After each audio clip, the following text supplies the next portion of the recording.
नमस्कार आमी ज्योतिष सम्राट विनय शास्त्री।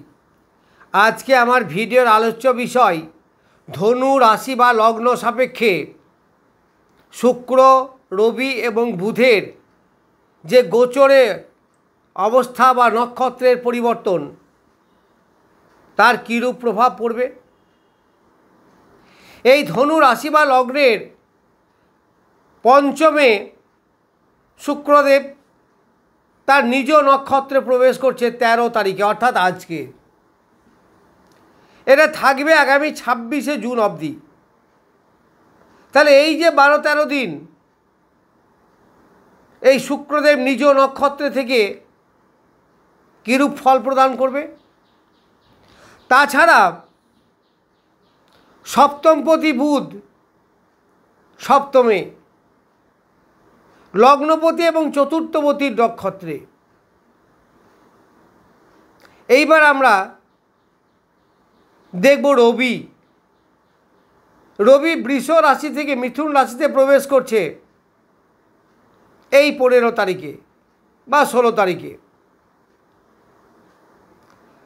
তার নক্ষত্রের কোনো পরিবর্তন হচ্ছে না, মৃগশিরা নক্ষত্রে আছে, মৃগশিরা নক্ষত্রেই থাকবে। অর্থাৎ মৃগশিরা নক্ষত্র বৃষ রাশিতে 2টি চরণ এবং মিথুন রাশিতে 2টি চরণ। তাহলে সে ওই 2টি চরণ অতিক্রম করে তৃতীয় এবং চতুর্থ চরণ অতিক্রম করবে এই মিথুন রাশিতে। তাহলে এই রবি এবং বুধ যে বলবান বুধাদিত্য যোগ তৈরি করবে, এই বলবান বুধাদিত্য যোগ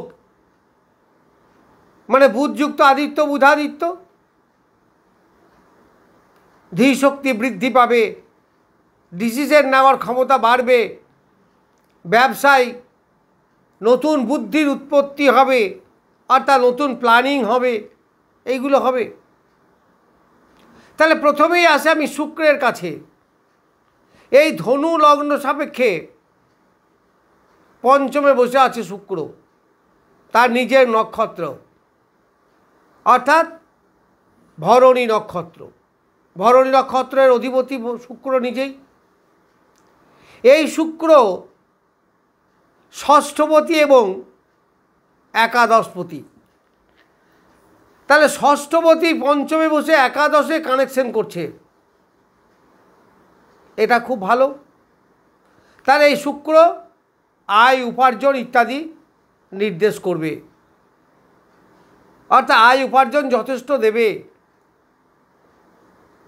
ষষ্ঠপতি পঞ্চমে, যদিও তার দ্বাদশে, ষষ্ঠের দ্বাদশে, তবুও পঞ্চম কিন্তু শুক্র বসে থাকার জন্য চাকরির পক্ষে বেশ ফেভারেবল। ফলে কর্মের যোগ সৃষ্টি হতে পারে, নতুন কর্মের পরিবর্তন এগুলো দেখা দিতে পারে, হওয়ার সম্ভাবনা যথেষ্ট ভালো। তাছাড়া এই শুক্র হচ্ছে সপ্তমের একাদশে বসে আছে। না, সপ্তম থেকে আমরা কী ব্যবসা বাণিজ্য এইগুলো বিচার করি। তাহলে যারা গ্ল্যামারিয়াস ওয়ার্ল্ডে ব্যবসা করেন, শৌখিন দ্রব্যের ব্যবসা করেন, তাদের ব্যবসা বেশ ভালো চলবে। সূক্ষ্ম যন্ত্রপাতির ব্যবসা যারা করেন তাদের কিন্তু যথেষ্ট ভালো হবে, তাদের আয় উন্নতি বাড়বে। আবার পঞ্চম থেকে প্রেম প্রীতি ভালোবাসা এইরূপ রিলেশন এইগুলো দেখা যায়। ফলে নতুন প্রেম, যাদের প্রেমে ব্রেকআপ ছিল আবার নতুন করে সংযোজন এইগুলো হবে। পঞ্চম থেকে আমরা সন্তানের বিচার করি। তাহলে এই পঞ্চম থেকে একাদশের দৃষ্টি দিচ্ছে। তাহলে একাদশ মানে কি? সাকসেস, গেন, কিছু পাওয়া। ফলে সন্তান লাভ, সন্তানের এডুকেশন, যাদের সন্তান আছে তাদের এডুকেশন ভালো হবে, সন্তানের শরীর স্বাস্থ্য ভালো থাকবে, এগুলো দেখা যাবে। এছাড়া পঞ্চম থেকে আমরা ঋণ পরিশোধ বুঝি। তাহলে যাদের ঋণ আছে তাদের ঋণ পরিশোধ হবে। অনেক দিন থেকে ঋণ শোধ হচ্ছিল না, তাদের ঋণ শোধ হবে, ঋণ শোধ হওয়ার সুযোগটা পাবেন। অনেকেই স্বনিযুক্তি পেশা, কারণ নিজস্ব চিন্তাধারা পঞ্চম থেকে নিজস্ব চিন্তাধারা, স্বাধীনতা, এইসব বিচার হয়। তাহলে নিজে ব্যবসা করবেন, স্বাধীন ব্যবসা করবেন, নিজের ইচ্ছায় ব্যবসা করবেন। এই রকম ধরনের ব্যবসা যারা করতে চাইছেন তাদের নতুন ব্যবসার সুযোগ পাবেন বা হবে বা শুরু করতে পারবেন, এইগুলো দেখা যাবে। এরপর আমি আসব সপ্তমভাবে। সপ্তমপতি বুধ সপ্তমে আছে, আবার রবি এখানে বসে আছে। তবে রবি বুধ দুটোই একসঙ্গে বসে থাকার জন্য বিবাহের একটু কিন্তু প্রতিকূল। এই সময় নতুন বিয়ে হওয়া, বিয়ের যোগাযোগ হওয়া, এইগুলো একটু বাধা বিপত্তির সৃষ্টি হবে, হতে চাইবেন না। দেখবেন কথাবার্তা হওয়ার কথা ছিল, কোনো কারণে পিছিয়ে গেল। দিনখান করতে আসা বা দিনখান হওয়ার কথা ছিল, কোনো কারণে পিছিয়ে গেল, বা ধার্য দিন কোনো কারণে পিছিয়ে গেল। অর্থাৎ বিবাহের পক্ষে এটা খুব একটা ভালো জায়গা নয়, কারণ এই জায়গাটা বিবাহ প্রতিকূল। রবি বুধ আবার 5-7 নক্ষত্র, এরা কোনোটাই বিবাহের প্রতি অনুকূল নয়। তবে ব্যবসার জায়গাটা কিন্তু বেশ ভালো। যারা ব্যবসা করেন তাদের ভালো, ব্যবসা ভালো হবে, ব্যবসার মাধ্যমে আয় উপার্জন হবে। কারণ একাদশ শুক্রের দৃষ্টি আছে, একাদশ বেশ বলবান আছে। আবার একাদশপতি শুক্র, সে একাদশী দৃষ্টি দিচ্ছে। সপ্তমপতি বুধ সপ্তমে বসে ব্যবসাকে কন্ট্রোল করছে।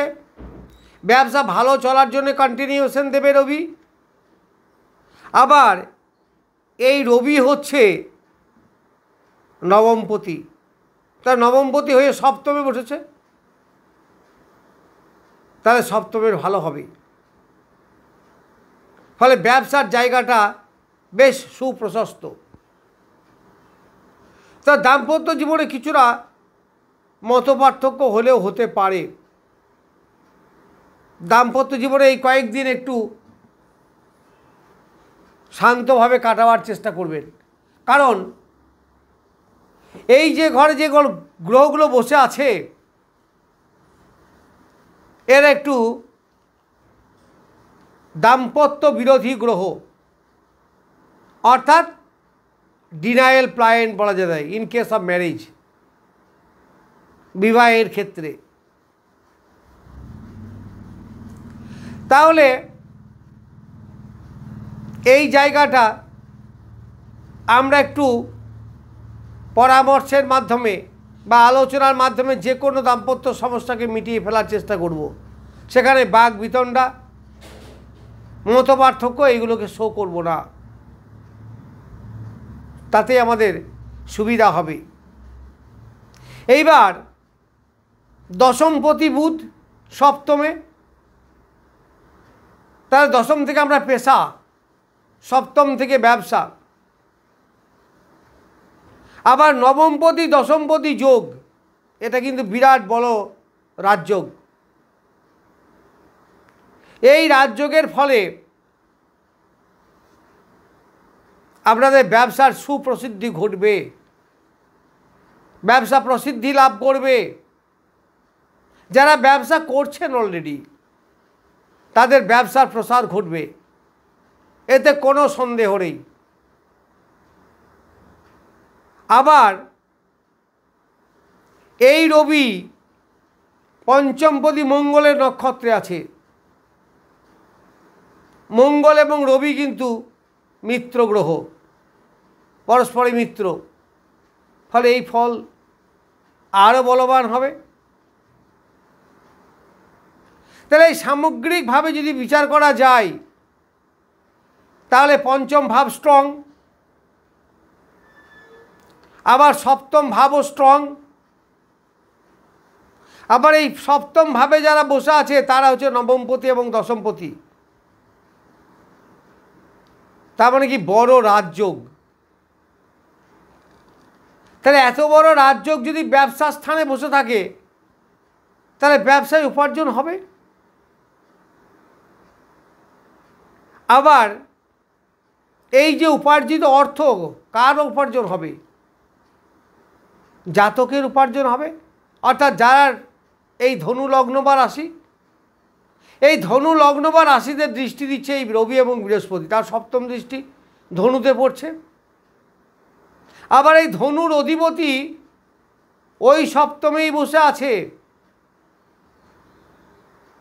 সেও কিন্তু লগ্নে দৃষ্টি দিচ্ছে বা রাশিতে দৃষ্টি দিচ্ছে। তাহলে এই যে আয় উপার্জন, ভালো ব্যবসা, এইগুলো সবই তো দেবে জাতককে, যার রাশি লগ্ন তাদেরকে। তাহলে যে যোগটা হলো, দেখুন লগ্নের সঙ্গে নবম দশম, তার লগ্নপতি নবমপতি দশমপতি কানেক্ট হয়ে গেল।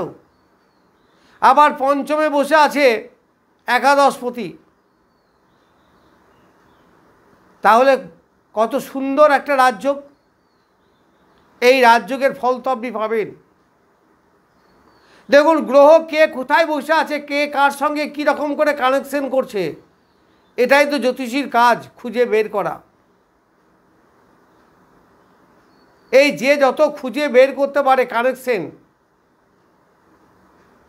সে তত ভালো বিচার করতে পারে। যে যত ডিগ্রি বোঝে, কোন ডিগ্রিতে কোন গ্রহ থাকলে কত ডিগ্রিতে কী রেজাল্ট দেয়, কোন নক্ষত্র এবং নক্ষত্রের চরণ কি, এটা খুব গুরুত্বপূর্ণ। যেমন এই মৃগশিরা নক্ষত্রের দুটি চরণ আছে বৃষ রাশিতে, আর দুটি চরণ আছে মিথুন রাশিতে। তাহলে রবি ওই দুটি চরণ ছিল যখন প্রতিক্রম করছিল, তখন কিন্তু সে ছিল বৃষ রাশিতে। আবার এখন যে দুটো চরণ অতিক্রম করবে তা আছে মিথুন রাশিতে। তাহলে এই যে একটা নক্ষত্রের চারটে চরণ, আর যদি সূক্ষ্ম বিচারে আসি সেগুলোকে দেখতে হবে। আবার আরও ভালো রেজাল্ট পাবেন যদি অষ্টক বর্গে আপনার এই গ্রহ রবি বুধ শুক্র তারা কত পয়েন্ট পেয়েছে, সেটার উপরেও অনেক নির্ভর করে। আবার জন্মকালীন আপনার রাশিচক্র কতটা বলবান হয়ে বসে আছে এই তিনটি গ্রহ, তাদের উপরেও ফলের তারতম্য হয়। যাই হোক, সেটা পার্সোনাল ছক বিচার না করলে তো বোঝা যাবে না। আমি মোটামুটি ট্রানজিটে এদের যে অবস্থান, সেই অবস্থান সাপেক্ষে ধনু রাশি বা লগ্নের জাতক জাতিরা কীরূপ ফল পাবে সেই সম্বন্ধে কিছু বললাম। যাই হোক, নমস্কার, আজ এই পর্যন্তই।